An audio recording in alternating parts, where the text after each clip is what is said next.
Good morning. My name is Pat Lichtman, and I serve as a spirituality trustee on your DuPage UU Church Board. We want to welcome everyone this morning to our open and inclusive virtual community. As Unitarian Universalists, we hold that there are many spiritual paths to truth and meaning, and pledge to support one another as we explore these paths. We are so glad you were able to join us for our live stream service today. Please check the church website, www.dupageuchurch.org, for updates. If you search under DuPage UU Church on Facebook, you will find a number of ways to be in community with us as well. Your Board of Trustees would like to invite you to come Zoom with your board today after the service.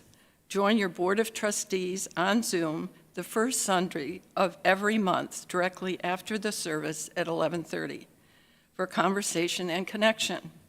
We'd love to have you join us. The Zoom link can be found on the Members tab of our website and the weekly church update. Thank you.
Good morning.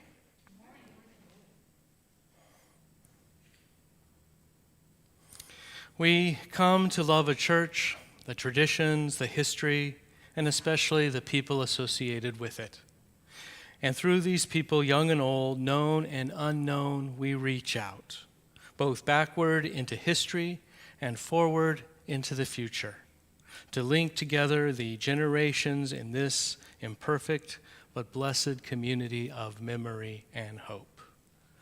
Indeed, there are so many stories here. Those words were from Andrew Kennedy. I'd like to welcome Ben Phillips to your screen for the chalice lighting.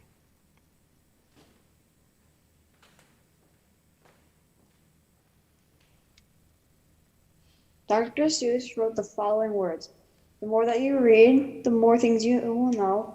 The more that you learn, the more places you will go. You can find magic wherever you look. Sit back and relax. All you need is a book." I light this chalice this morning for all the stories ever told and read.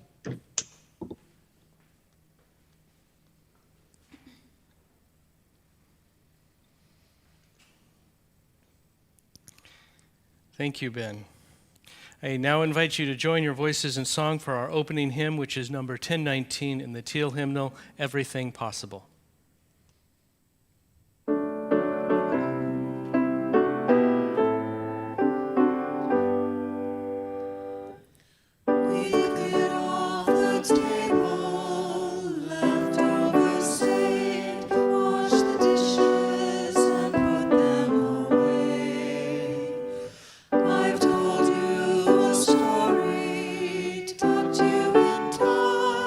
At the end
Please join us for the spoken and sung affirmations. Love is the spirit of this church, and service its law.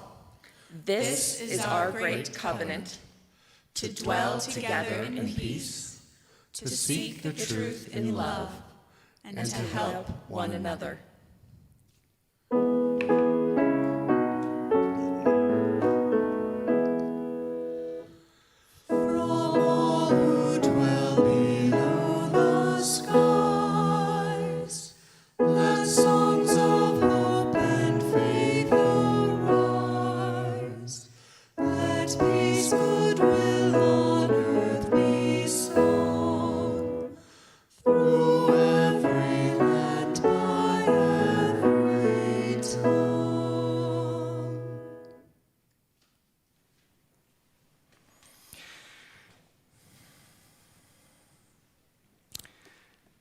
Because our theme for the month is story, Laura and I wanted to do something fun with that.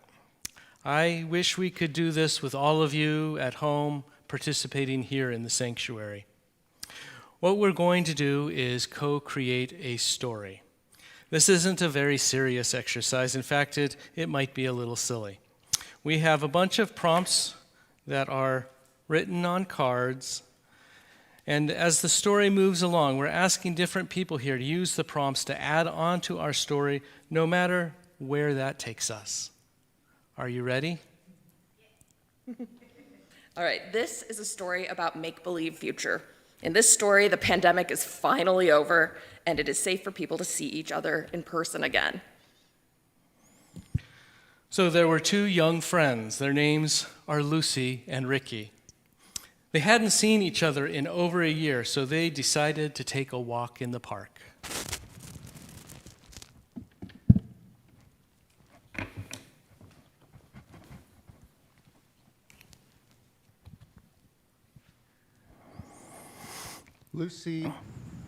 Lucy felt happy because she could finally see out of her glasses because her mask wasn't fogging them up. She said to Ricky, "When have we last seen Fred and Ethel?"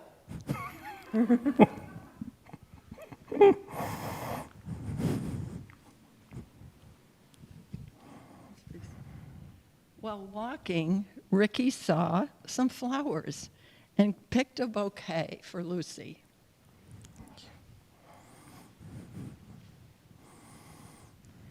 Lucy said, "No, that's not real.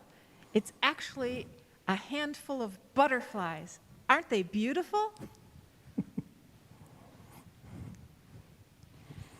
Ricky thought about that, and then he threw the entire bouquet into the air and pretended they were butterflies, and Lucy was not so happy.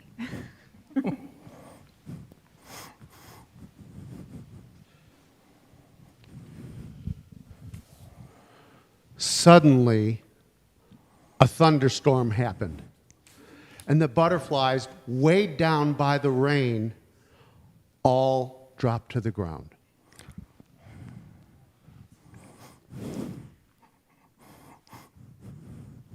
But it was okay because they found shelter and had a picnic. They had salami and they had mortadella, and they just had a wonderful lunch.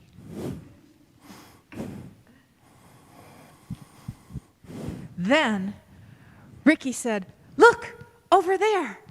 What could that be?"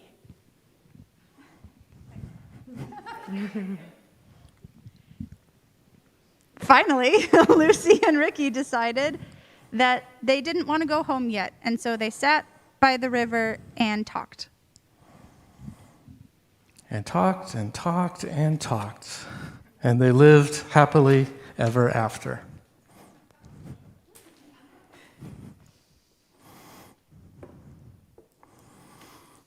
So that was fun. Thank you. We have some special music now.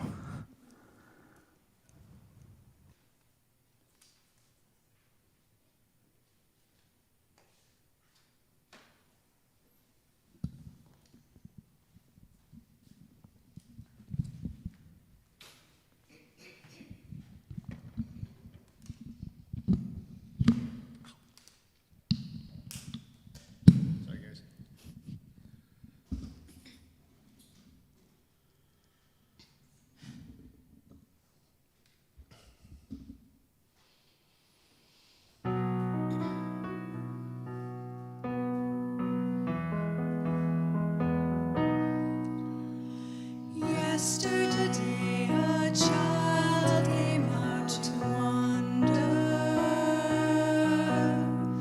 caught a dragonfly inside a jar.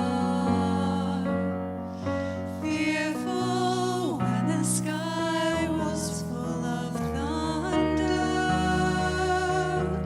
and tearful at the falling of a star. Then the child moved 10 times round the seasons, skated over 10 clear frozen streams. Words like "when you're older" must appease him, and promises of someday make his dreams. And the seasons, they go round and round, and the painted ponies go up and down. We're captive on the carousel of time. We can't return, we can only look behind from where we came, and go round and round and round in the circle game.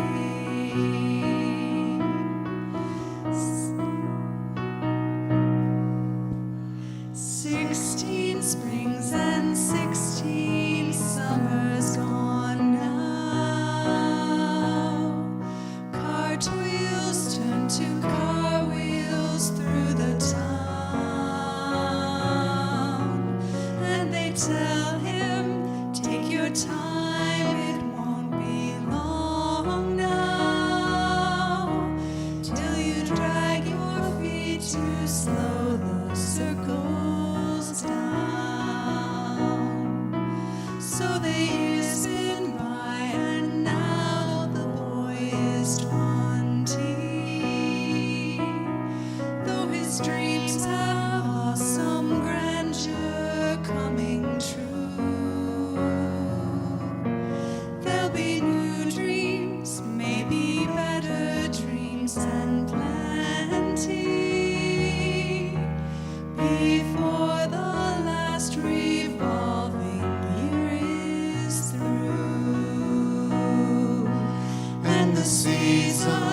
they go round and round, and the painted ponies go up and down. We're captive on the carousel of time. We can't return, we can only look behind from where we came, and go round and round and round in the circle game, and go round and round and round in the circle game.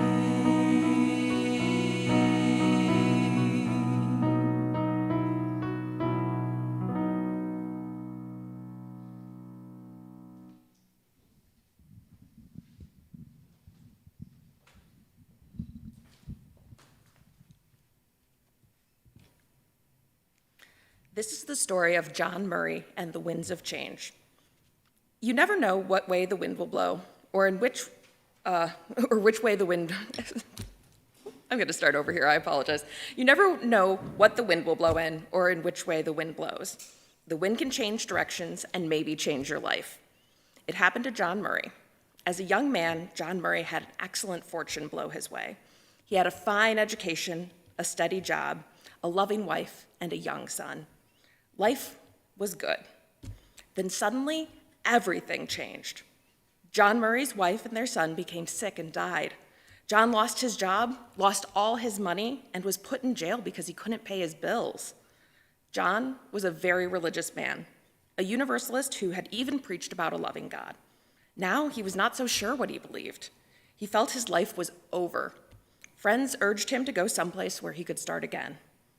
He sailed for America on a ship named Hand in Hand. The wind blew their ship towards his destination, New York, but then fog rolled in and the ship ran aground in New Jersey instead. John and a few others volunteered to leave the ship, go on land, get directions and supplies. As he was walking ashore, John saw a farmhouse with a small chapel or church beside it. It belonged to Thomas Potter. Thomas Potter greeted John, gave him food for everyone on the ship, and invited John to come back and have dinner with him that night. When John came back, Thomas Potter showed him the chapel. Thomas Potter said that he believed in a loving God who wanted to accept all good people into heaven. John said that he believed the same thing. Thomas Potter told John that he'd built the chapel and was waiting for God to send him a minister.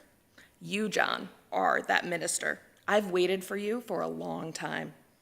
John did not want to hear this. He was not a preacher anymore, and he was determined to never preach again. Yet Thomas Potter seemed confident that John was the Universalist preacher he waited for, and he asked John to preach that Sunday. I can't preach on Sunday, said John, because as soon as the wind changes, my boat will set sail, and I must be on it. If the boat has not sailed on Sunday, will you preach? Asked Thomas Potter. If I'm still here on Sunday, I'll preach, said John Murray. Now, what do you think happened? Did the wind blow? Did the Hand in Hand sail away, taking John Murray with it? No wind blew. No ship sailed. John Murray preached on Sunday morning, September 30th, 1770, in the chapel that Thomas Potter had built for him many years before.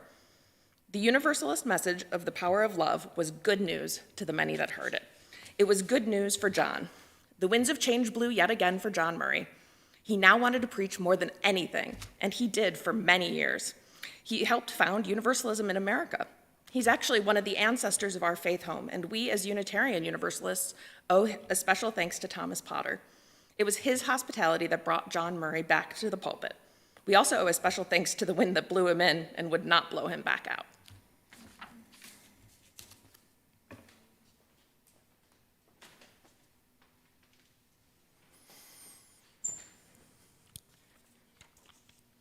In the free church tradition, we have very few sacraments. One sacrament that we do have is service, and that happens in the work of our individual members and the collective work of our church. It is our members and friends who make our work possible through their gifts of time, talent, and treasure. For your ongoing support of this congregation, we thank you. This morning's offering will now be received.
Thank you, Vera.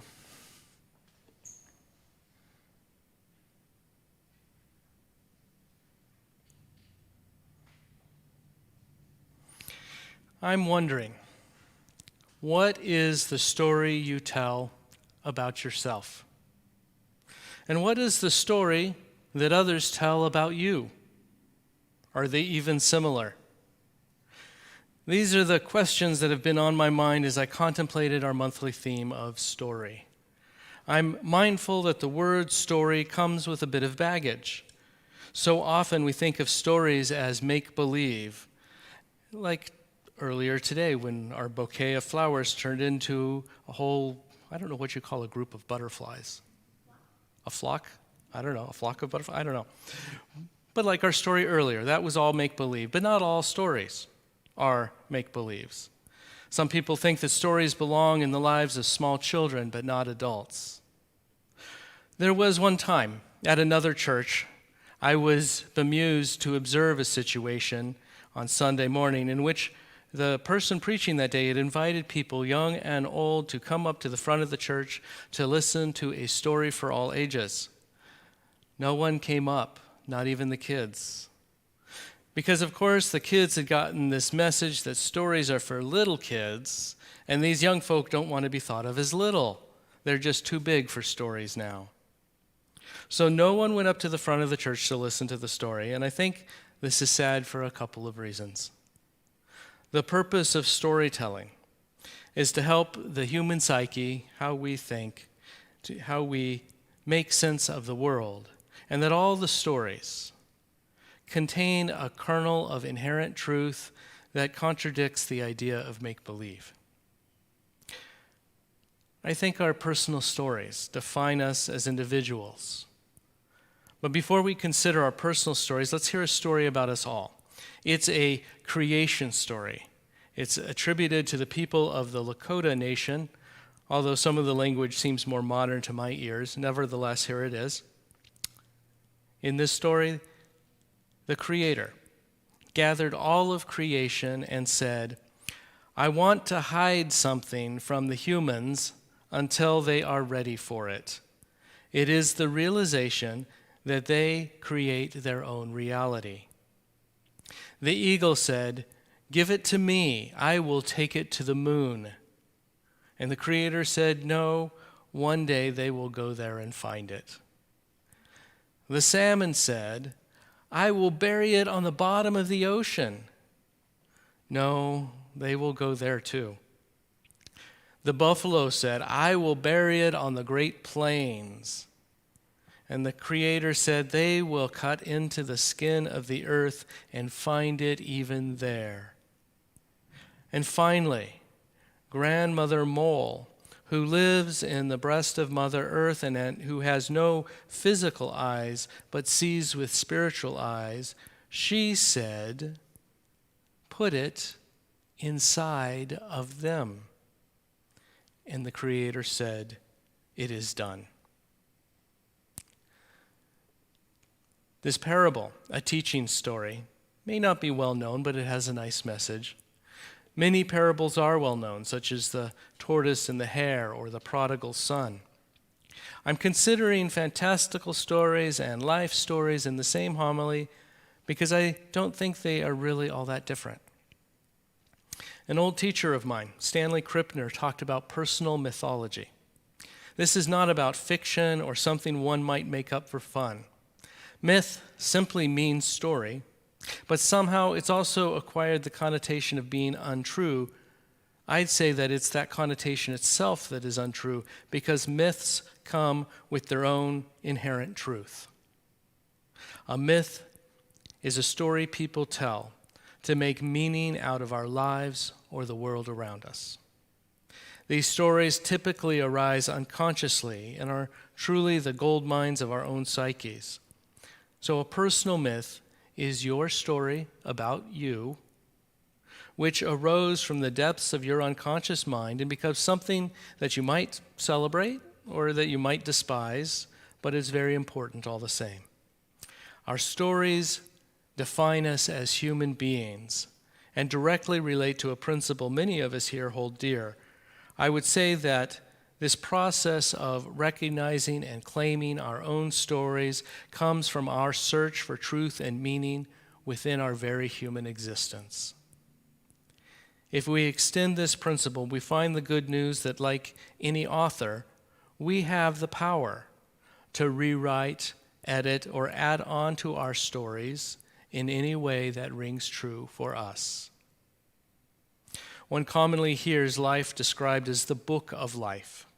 It seems to me that the first and last chapters of our stories are pretty much the same, but all of the chapters in between, that is, your life, is in your power to determine the plots, the supporting characters, and all the other parts that make up the good novel that is your life.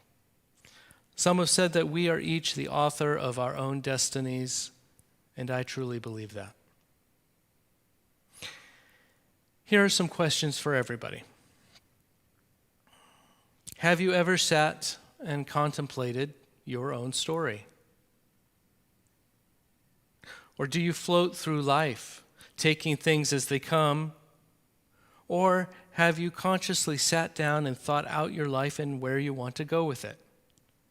Do you have an idea about what your place is in the grand scheme of all things?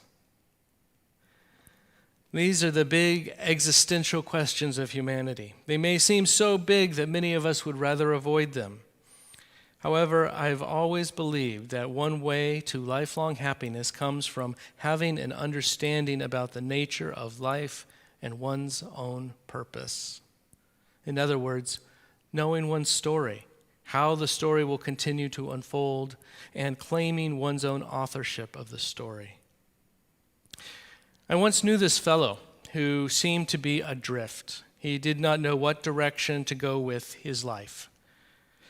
His family wanted him to follow a prestigious professional career, which he really resisted doing for a long time. He tried to work in the arts, which fed his soul but did not pay the bills. He took a job at a school for the professional career his parents had wanted him to pursue, although this job didn't feel very fulfilling to him. Before he knew it, he was a student at that same school, finally studying what his parents had told him to study in the first place. Through it all, he came up with other ideas which he eventually discarded because he was doing that because he knew he was on a path he did not want for himself. Today, he is a lawyer, just as his parents wanted him to be, and he is miserable. This is another example of what we learned earlier. We don't always know how the story is going to turn out. Now, I should be clear that this is only one way to tell his story. I heard him frame his story in this way over many years, so I feel pretty confident in relating it this way now. However, there are other ways to tell his story, and that's important to know, because he's a rather unhappy person. People talk of going with the flow, but it's possible to get stuck in the current. Jean Houston says, if you keep telling the same sad, small story, you will keep living the same sad, small life. I know this guy to be a very caring and compassionate person. Nevertheless, for all his compassion, he's also unhappy. He feels unfulfilled in his life, and I believe that is because he's not claimed his own authority to be the author of his story. He has meandered through life, dealing with things as they arise, but not really planning more than a few months ahead. He's the type of guy that when asked, where do you want to be in 5 years, will have no idea how to answer the question. Well, another way this story could be framed is as being about a person who is intentionally a lifelong learner. You know, people who revel in learning new things and intend to continue studying to improve themselves and the world around them. And that guy could have found a more positive way of framing a story and claiming authorship of it by taking stock of what he was really interested in life and what the economic realities were, and pursued some path somewhere between his skills and his financial needs and those things he feels particularly passionate about it. To consciously and intentionally choose a middle road. It was William James who once said, "The greatest discovery of my generation is that a human being can alter his life by altering his attitude." This turn of the previous century philosopher also defined true beliefs as those that proved useful to the believer. I'm sharing this because I'm aware of an empirical tendency in rational society to see truth as being only those facts that can be objectively verified. I've taken heart in a modern movement that recognizes other ways of knowing and respects multiple truths that may be found in any given story. Today, we talked a great deal about stories in general and about how we can each become the authors of our own stories. What we do with our lives is what makes all the difference. We have many chapters in our stories, some we cherish, some others we'd rather forget.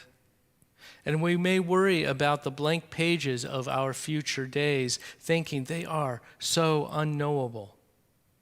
But does that really matter? It is the attitude we maintain in living today and in how we approach tomorrow that makes us who we are and what we will become. Our attitudes determine the outcomes of our stories. I believe that in the course of living our lives, being in the middle of our own stories, we will laugh and we will cry. Tomorrow we may find hope after having a yesterday of despair. Let us all work for that hopeful tomorrow. May it ever be so, and blessed be you all.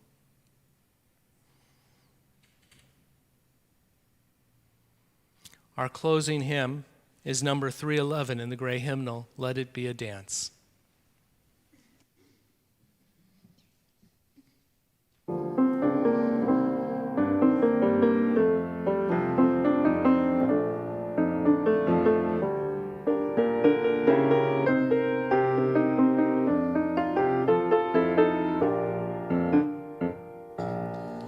Let it be a dance we do. May I have this dance with you through the good times and the bad times too. Let it be a dance. Let a dancing song be heard.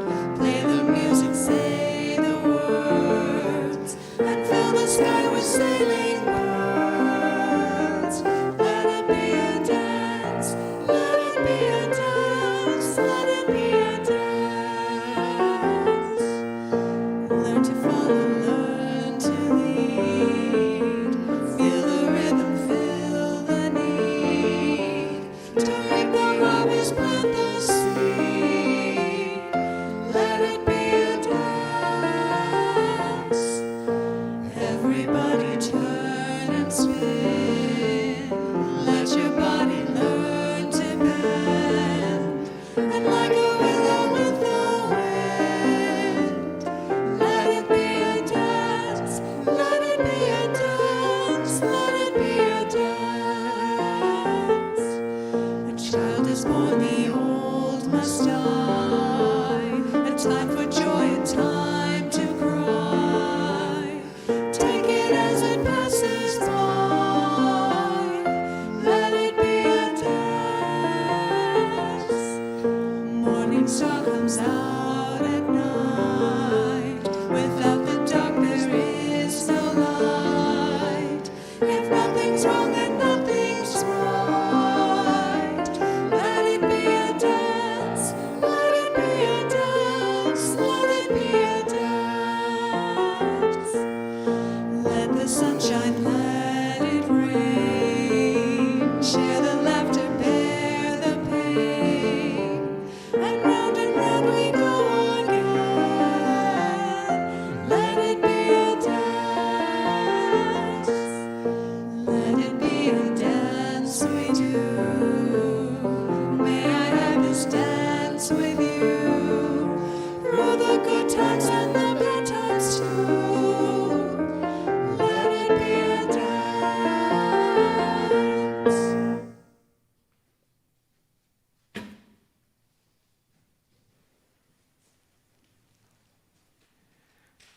You are in the story of the world.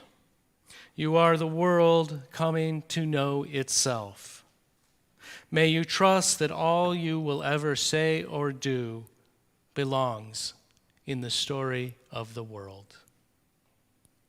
May it ever be so, and blessed be you all.